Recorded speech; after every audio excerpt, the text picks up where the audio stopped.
Hello and welcome to the Commander's Quarters, your Magic the Gathering source that helps you command your budget.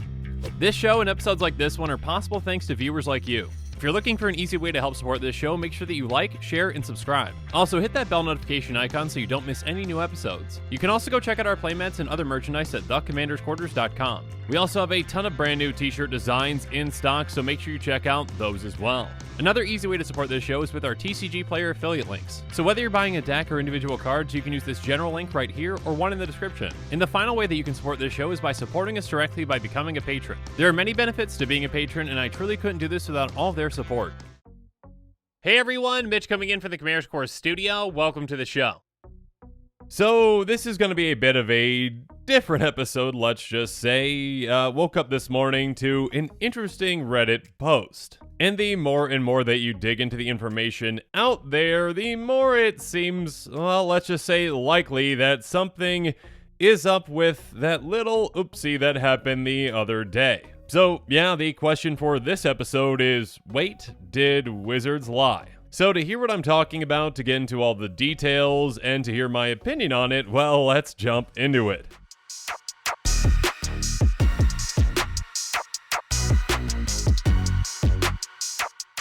So on Monday, the Commander Precons were revealed, and there was something kind of funny about one of the deck lists with the Upgrade Unleashed deck. And actually, in part of an episode, I covered basically that it's technically not a legal Commander deck. That's right, a Wizards, made Precon deck is not a legal Commander deck because they made a little oopsie. They said that in that deck, they had accidentally printed 2 copies of Mossfire Valley, and obviously, again, as Commander is a singleton format, technically the deck is not legal because now it has 2 copies of a single card. Now, obviously, I've said it before and I will say it again, please do not give someone a hard time if they are playing this Precon deck and do not realize that this is the case, and they end up playing 2 Mossfire Valleys, and then, you say, oh, your deck is illegal. Don't do that. Be understanding, and I know many of you out there will be, but yeah, especially if it's a new player, maybe that new player doesn't even have any other Magic product. Maybe that's their very first Magic product, and they don't have a card to replace that, so give them something to replace it, okay? And in that deck list article, Wizards did leave an editor's note on this. It reads, Editor's Note, the Upgrades Unleashed Commander deck was inadvertently printed with 2 copies of Mossfire Valley instead of an additional basic land. Players wanting to play the deck in Commander should swap out the extra copy of Mossfire Valley for a basic land or the land of their choice. So again, doesn't seem like a big deal at all. Again, just switch out, one of the Mossfire Valleys for a mountain. Or switch one out for a forest, or whatever other land. Eddie pointed out that Maximilian would switch out for a taiga, which is very true. Regardless, and I did point this out in the last episode, actually getting that second Mossfire Valley seemed like a nice little bonus. Obviously you do have to switch out for a basic land, but most players have that, and you kind of are going up, to at least a 25 or 26 cent card, whatever it is. So it's kind of like, hey, you get a slightly more expensive card than what that basic land would have been. But actually, with these posts this morning and the information that came out, a different picture is kind of being revealed.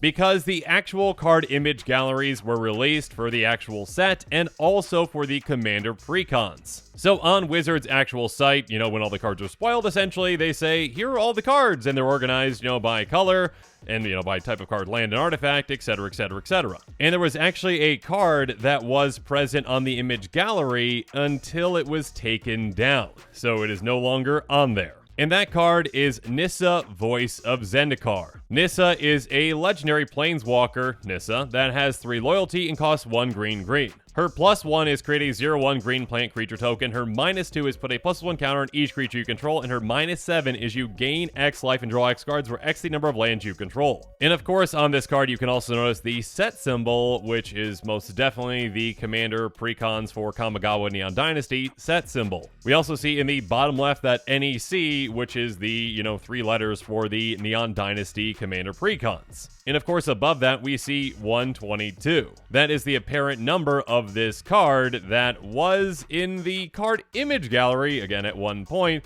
was taken out and is not in the deck list for the Upgrades Unleashed deck. So if we take a look at what the card image gallery looks like now, and we go through where Nissa would have fit, it's a perfect match. Again, in these card image galleries, they are grouped by color, and the reprint section is alphabetical. So alphabetically, Nissa would have fit between Loyal Guardian and Ordeal of Nylea. And if we take a closer look at those images, again with Loyal Guardian, in the bottom left, we see that NEC for the set, and then above that, 121 for the card number. If we move on to that Ordeal of Nylea, we see that NEC for the set in the bottom left, and above that, 123. So there is a gap between these two, and again, there was a card that was there, but is no longer there. And of course, that missing image is Nissa, voice of Zendikar, and again, in the bottom left, we can see that NEC and the 122. This is our missing card. Now, obviously, the first question that kind of comes up is, well, does Nissa actually fit with the theme of this deck? Does it work with this deck? And the answer is a resounding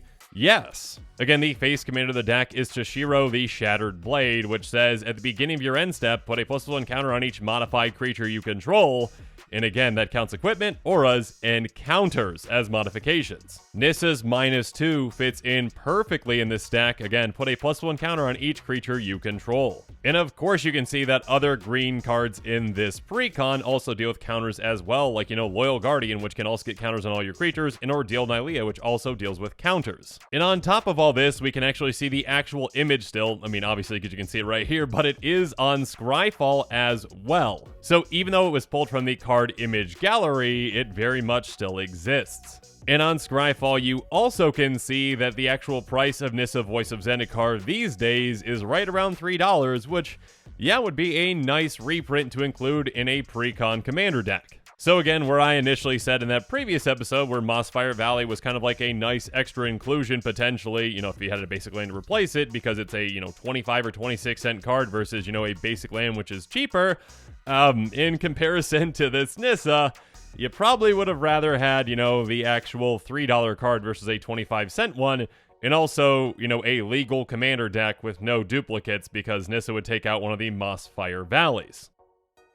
Now, one other question that you might have, and that I had as well, is that, gap in the numbers, all that telling, aren't maybe there's other gaps in the numbers too, and actually I went through all the cards, and from what I could find, I could not find a gap. I mean, again, we can see on Ordeal of Nylea, that card technically after Nissa, 123, Primeval Protector, 124, Rampant Growth, 125. And of course, I'm not going to show all of them, I'm just going to show some examples throughout, but I mean, if we move to a different color even with red, we've got Ox of Agonis at 108, Shifting Shadow at 109, Starstorm at 110. In between colors and different types of cards, there weren't gaps either. I mean, also, let's just quickly go through some artifacts. Soul Ring, 161, Solemn Simulacrum, 162, Swiftfoot Boots, 163.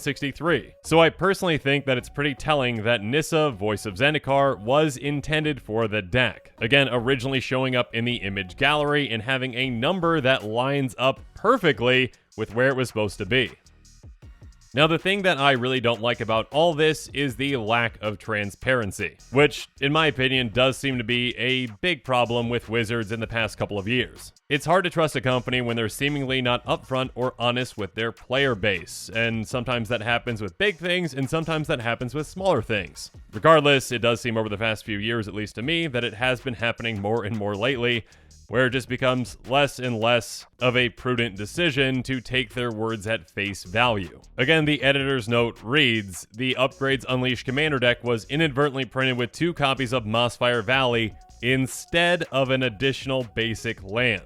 I personally find it hard to believe that there is an extra copy of one card that was printed and another card that looks like it should have been in the deck but was not printed and was removed from the card image gallery when it was up at one point, and it lines up perfectly with the numbering system. Especially when that card fits in again perfectly into the actual deck itself, and it's a decently valuable reprint. I mean, $3 isn't, the end of the world. In terms of a scope issue, it is a small one. That being said, the actual potential impact or scope of it all isn't the real issue in my eyes, it's more of the principle of it all. Wizards seems to be lacking a lot of transparency lately, and things like this are not helping. Is it really that big of a deal to lay it all out, instead of having players discover things on their own leading to further potential distrust? And if it is true that that copy of Mossfire Valley was supposed to be a Nissa, Couldn't you own up to it and actually turn this into a positive? Own up to the mistake, apologize to players, say what you're going to improve and do better in the future, and maybe even,